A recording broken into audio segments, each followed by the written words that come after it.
গ্রীষ্মের এক সুন্দর দিনে একটি পিঁপড়ে সারাদিন খাবার সংগ্রহ করছিল। সে ছোট ছোট দানাগুলো কষ্ট করে নিজের গর্তে নিয়ে যাচ্ছিল।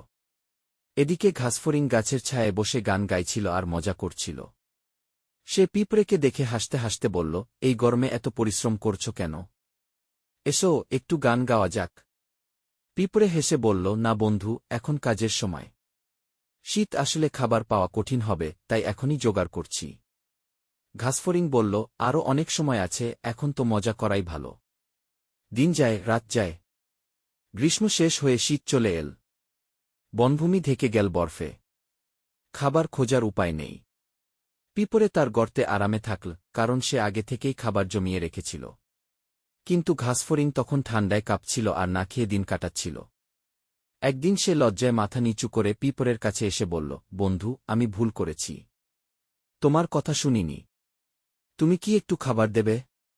পিঁপড়ে মৃদু হেসে বলল, তুমি আমার বন্ধু। আমি তোমার সাথে ভাগ করে নেব, কিন্তু মনে রেখো, সময় থাকতে পরিশ্রম না করলে কষ্ট পেতে হয়। ঘাসফড়িং মাথা নেড়ে বলল, শেখার সময় এখনও শেষ হয়নি। আগামী বছর আমি তোমার মতো পরিশ্রম করব। নীতিকথা, পরিশ্রম করলে ভবিষ্যৎ সুন্দর হয়।